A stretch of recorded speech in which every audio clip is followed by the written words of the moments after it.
आज का हमारा आर्टिकल लिखा हुआ है जिसके टाइटल का नाम है एग्जामिनेशन प्रायोरिटीज, यानी परीक्षा और प्राथमिकता। तो प्राथमिकता होता है यदि अगर हम इसका अर्थ होता है यदि हमको कोई दो चीज दे दी जाए और उसमें हमें कहा जाए कि इसमें से आप चुनिए, तो जो हमारी चीज ज्यादा जरूरी होगी हम उस चीज को पहले चुनेंगे। तो वो चीज होती है हमारी प्राथमिकता कि किस चीज को हमें पहले जरूरत के आधार पर चुनना होता है, उस चीज को हम अपनी प्राथमिकता कहते हैं। और आगे बढ़ते हैं।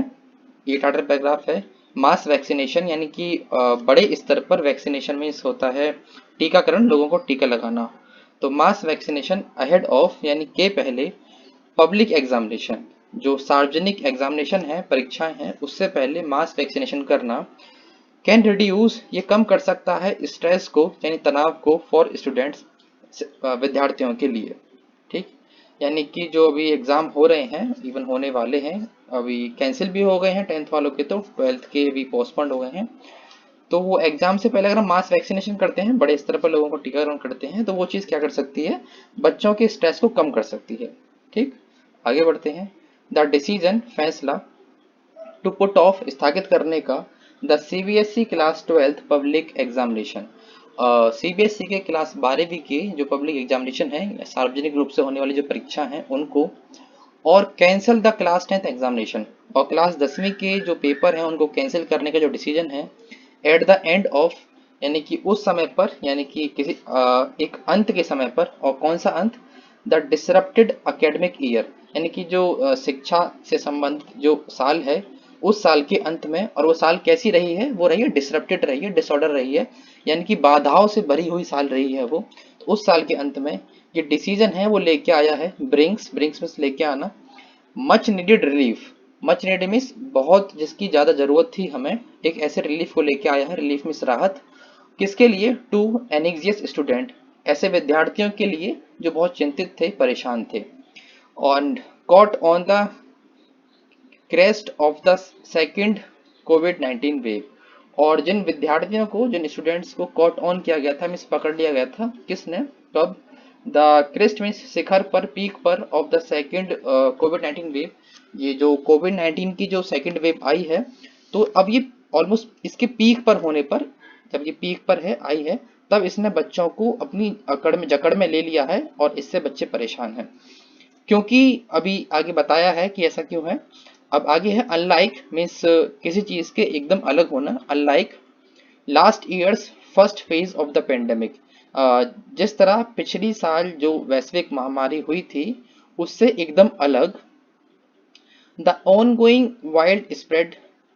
जो चल रहा है, ऑन गोइंग मीन्स जो इन प्रोसेस में है, वाइल्ड मीन्स जंगली, और स्प्रेड मीन्स फैलाव। तो इसको वर्ड यूज किया है जंगली फैलाव, यानी कि जिस तरह एक जंगल की आग होती है, जब एक बार लग जाए तो फैलती चली जाती है, वो फिर कंट्रोल में नहीं आती किसी के, उसी तरह ये वायरस है, एक जंगल की आग की तरह फैल रहा है, वाइल्ड स्प्रेड हो रहा है।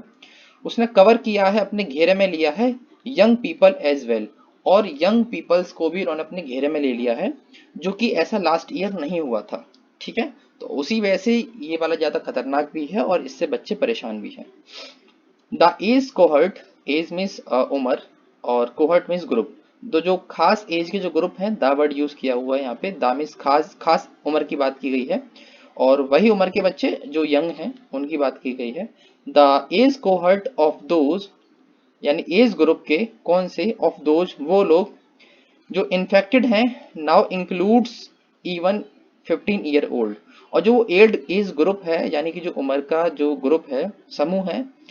ऑफ दोज, उन लोगों का है जो इन्फेक्टेड हो चुके हैं, नाउ अब उसमें इंक्लूड किया गया है, इंक्लूड हो रहे हैं, इवन जबकि 15 साल के जो उम्र के जो लोग हैं, जो बच्चे हैं, वो लोग भी अब इसमें शामिल हो रहे हैं, इवन जो हमारा इन्फेक्शन है उन लोगों तक पहुंच रहा है। और इवन लास्ट ईयर यस ऐसा नहीं हुआ था। आगे बढ़ते हैं। According to the health ministry, और ऐसा जो हमें खबर मिली है ये किसके अनुसार मिली है, according two means health ministry के अनुसार हमें ऐसी खबर मिली है। It is a wise move, wise move है ये, एक वाइज मीन्स होता है समझदारी भरा, और मूव मीन्स कदम, तो ये एक बहुत समझदारी भरा कदम है ऑन सेंटर्स पार्ट, यानी कि सेंटर की तरफ से, टू कीप मीन्स रखना, दिस रिस्क ग्रुप, यानी इस रिस्क के ग्रुप को, रिस्क ग्रुप यानी कि उन बच्चों को जो 15 साल की उम्र के हैं, लगभग जो 10वीं और 12वीं की क्लास के जो बच्चे हैं उनके वर्ड यूज किया risk group, out of harm's way, यानी उनको दूर रखा हुआ है नुकसान के रास्ते से। यानी कि अब इन लोगों के 10वीं वालों के तो पेपर ही कैंसिल कर दिए और 12th वालों के पोस्टपोन कर दिए। तो ये जो इन्होंने मूव लिया है, ये बहुत अच्छा मूव लिया है इन बच्चों को इस नुकसान से दूर रखने के लिए। तो ये यहाँ पे अपलॉड कर रहा है, थोड़ी तारीफ कर रहा है आर्टिकल जो सेंटर ने अपना डिसीजन लिया है उसके ऊपर, ठीक है ना। तो अपलॉडिंग टोन है आज के हमारे आर्टिकल की। रिड्यूसिंग मिस कम करते हुए द पॉसिबिलिटी संभावनाओं को of school based cluster. Cluster means होता है ग्रुप, झुंड। तो जो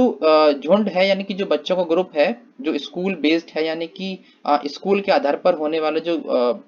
भीड़ इकट्ठी होती है इन स्कूल के बच्चों का, उस पॉसिबिलिटी को कम करते हुए एंड ऑनवर्ड मीन्स आगे की तरफ, स्प्रेड जो बढ़ रहा है, स्प्रेड मीन्स होना आगे फैलना, onward spread to older age group, और किन के लिए, जो ज्यादा उम्र के जो लोग हैं उन लोगों की तरफ, हु हैव शील्डेड जो कर चुके हैं, शील्ड मीन्स खुद को प्रोटेक्ट कर चुके हैं, बचाव कर चुके हैं अपना, शील्डेड देम सेल्फ सो फार अब तक, ठीक। तो यहाँ पर दो बातें करी गई हैं। पहला है कि सेंटर ने जो एक्शन लिया है वो काफी अच्छा है, ये इन जो स्कूल बेस्ड जो क्लस्टर है उनको जो रिस्क है उस पॉसिबिलिटी को कम करते हुए, और जो दूसरा है आगे है जो आगे जो फैलाव है किसका, इस वायरस का, किन की तरफ, जो ओल्डर एज ग्रुप है और जिन लोगों ने खुद को पहले से ही शील्ड कर लिया है अब तक, ठीक है ना। आगे बढ़ते हैं।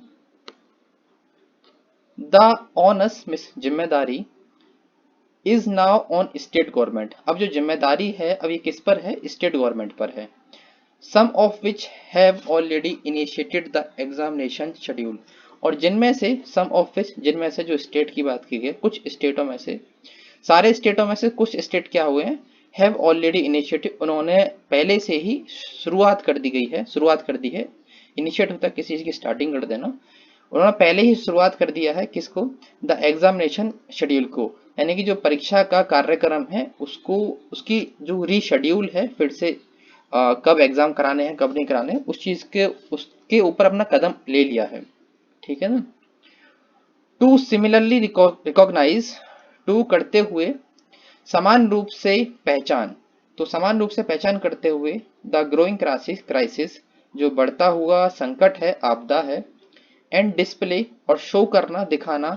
दिखाया है एक फ्लेक्सिबिलिटी यानी लचीलापन, किस में, इन रिकंसीडरिंग पुनः विचार करने में, इन डेट्स को।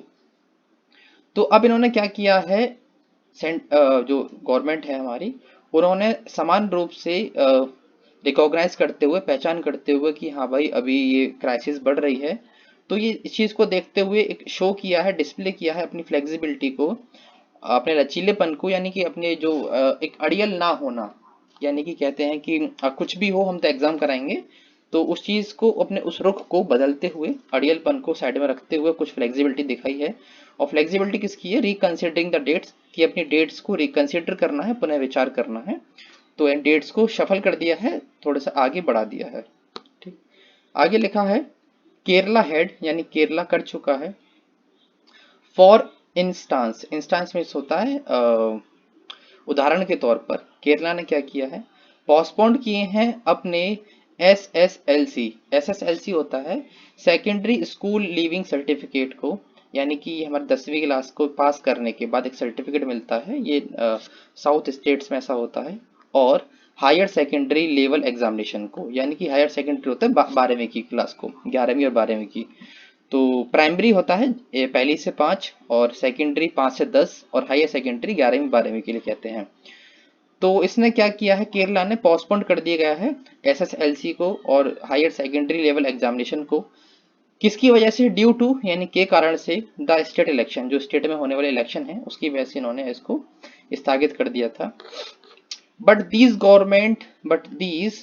Got under way immediately thereafter, मगर ये जो एग्जामिनेशन थे वो गए थे, अंडरवे हुए थे, यानी प्रोसेस में हो गए थे, इनकी प्रक्रिया शुरू हो गई थी, इमीडिएटली मीन्स तुरंत एकदम फटाफट तुरंत बाद, और कब, देर आफ्टर उनके बाद, यानी कि जो इलेक्शन थे, इलेक्शन होने के बाद जो पेपर की एग्जामिनेशन की प्रक्रिया थी एकदम स्टार्ट हो गई थी फिर से। तमिलनाडु विच to conducted, Tamil Nadu state which, यहाँ पे रिलेटिव प्रोनाउन की फॉर्म में यूज हुआ है। टू जिसने कंडक्ट किया था, जिसने संचालित किया था an assembly poll, poll means election और असेंबली मीन्स विधानसभा। तो तमिलनाडु में भी विधानसभा के चुनाव हुए थे, तो उसने भी क्या किया गया था, तमिलनाडु है शेड्यूल, उसने भी शेड्यूल किया गया था, अरेंज किया था, ऑर्गेनाइज किया था किसको, स्कूल पब्लिक एग्जामिनेशन को। और कब, थ्रू आउट मई,